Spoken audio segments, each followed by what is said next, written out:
Ada Desa Ngadas itu mulai tahun 1774.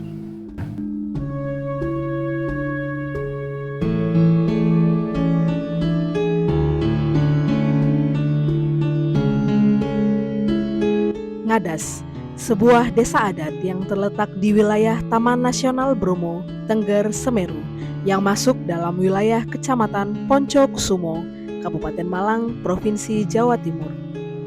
Desa Ngadas merupakan salah satu desa di wilayah Kabupaten Malang yang warga masyarakatnya adalah warga masyarakat adat, khususnya adat Tengger, yang sampai dengan saat ini masih memegang teguh yang dilaksanakan oleh para leluhur dulu masih kita laksanakan.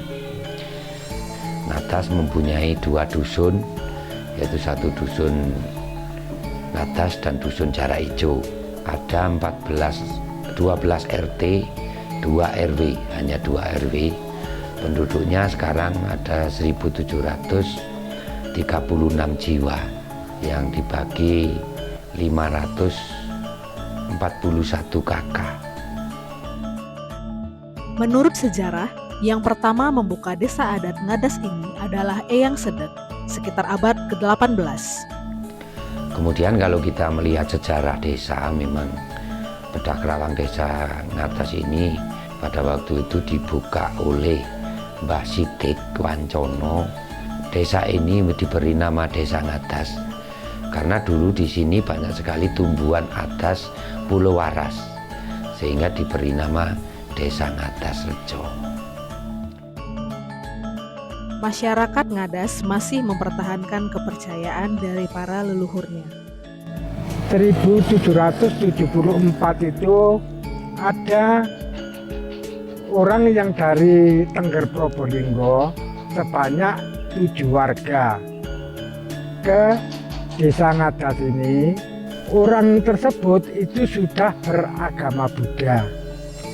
Sekarang ini kita mulai belajar tentang Dharma dari Sang Buddha maupun dari aturan Jawa Sanyata yang ada di sini ini ya sampai sekarang ini. Lalu tahun 95 kita mulai mendirikan dengan adanya Sanggar Pasembahan. Jadi kita berturut-turut ya mengakui dengan Buddha Jawa itu ya sejak para sesepuh, para leluhur kita dulu itu benar-benar mengakui agama Buddha.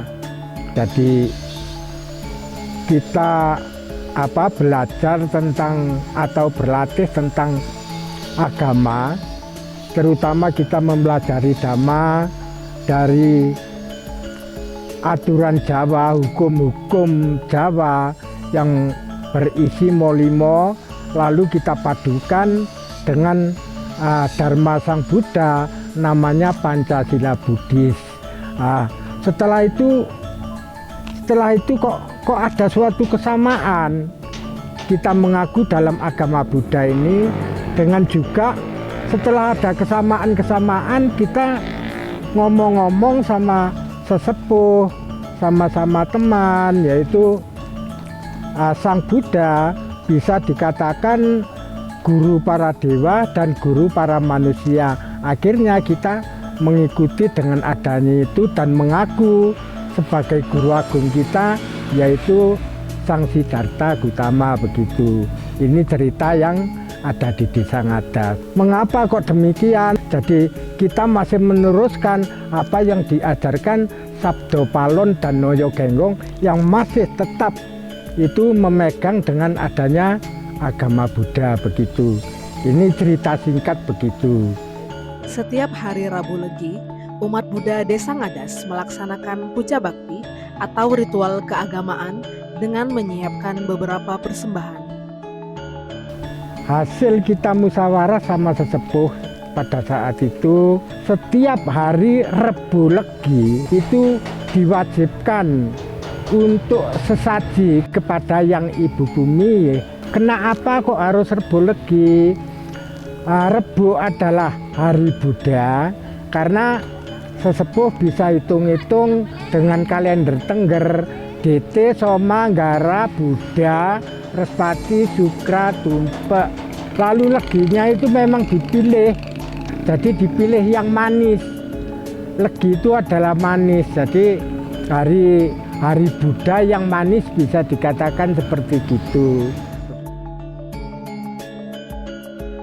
Menurut Mujianto, bahwa warga masyarakat Ngadas merupakan warga adat yang sampai saat ini masih memegang teguh adat istiadat para leluhurnya, salah satunya dengan menggunakan udeng. Udeng ini bisa disebut sebagai ikat kepala, tetapi udeng sendiri mempunyai makna yang menurut kita, menurut warga masyarakat Tengger luar biasa. Dilihat dari bentuk, mengapa udeng itu kita taruh di kepala? Karena kepala itu adalah pusat pikiran manusia yang di situ harus kita kendalikan dengan cara kita ikat. Kepala kita ikat agar supaya tahu mana yang benar dan mana yang salah. Di sini ada segitiga menghadap ke bawah, itu adalah warga masyarakat Tengger itu mengutamakan kejujuran. Antara pikiran, perkataan, perbuatan harus sama. Kemudian mengapa putih ditaruh di belakang? Padahal putih itu adalah simbol dari kesucian. Ya, ini bentuk warga masyarakat Tengger bahwasanya agama atau kita ibadah itu adalah kepentingan pribadi, bukan kepentingan umum. Karena yang menilai kita ibadah itu bukan manusia, tetapi Sang Pencipta atau Tuhan. Karena yang nilai atau yang memegang rapot itu bukan manusia, tapi Tuhan yang memegang rapot. Sehingga itu yang menjadi dasar bagaimana warga masyarakat Tengger khususnya Desa Ngadas ini bisa hidup berdampingan dengan tiga keyakinan, Buddha, Muslim, dan Hindu. Ya karena kita memang selalu memegang teguh adat istiadat Tengger.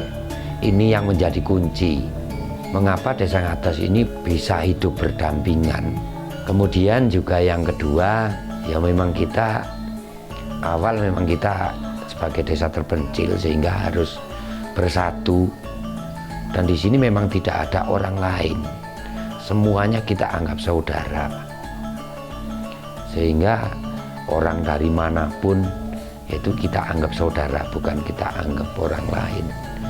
Jadi pada intinya saya sampaikan bahwasanya warga masyarakat Ngadas ini sebetulnya budanya Buddha Jawa, Pak.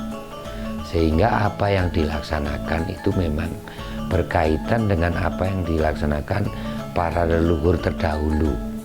Tetapi pada intinya apapun yang dilaksanakan di kegiatan keagamaan, selama itu tetap dilaksanakan, kita selalu melindungi, Pak, atau selalu mendukung. Jadi tidak ada dari pemerintah desa ingin mempermasalahkan bahwa itu kok ada kegiatan seperti itu, tidak masalah. Yang penting bagaimana kegiatan itu tidak mengganggu ketertiban seperti itu dari saya, Pak.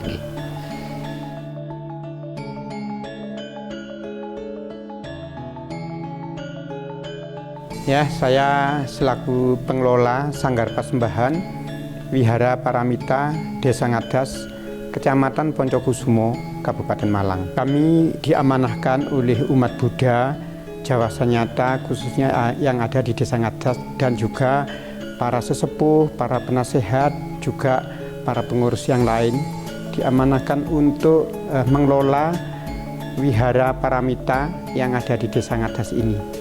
Wihara ini berdiri tahun 1995 untuk menjaga kelestarian umat Buddha yang ada di Desa Ngadas ini. Sudah ada anak-anak sekolah minggu Buddha yang sudah ada tempatnya sendiri, yang ada gedungnya, yaitu siswa-siswinya SMP ada 104 yang diasuh oleh para guru dengan jumlah ada 8 guru.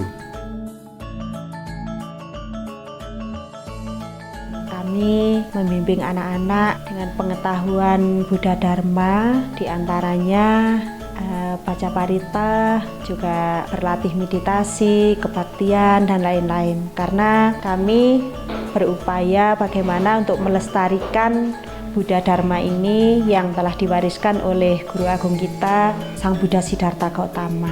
Kebetulan kami dari Sekolah Minggu Buddha Jawa Sanyata di tahun 2022 ini kami dapat bantuan seperangkat alat gamelan pelok selindro dari pemerintah.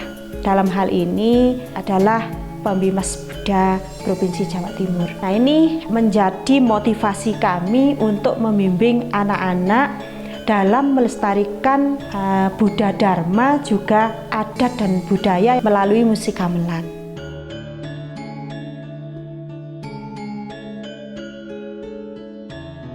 Terkait Sekolah Minggu Buddha, kami ucapkan terima kasih kepada Kementerian Agama yang membantu gamelan untuk SMB. Melalui gamelan, SMB Jawa Sanyata dapat berlatih untuk melestarikan kearifan lokal dan kesenian Buddhis juga kesenian yang lain. Dan ada pesan-pesan dari Sang Hyang Ismoyo atau Sang Hyang Semar tadi yang wajib dilakukan setiap hari, yaitu kang wajib ditindakake saben dina wedya ing luput senajan bener nanging kudu bener, kudu sampurna ing budi, kudu welas asih marang sepadha padaning urip, kudu wedi ing hukum.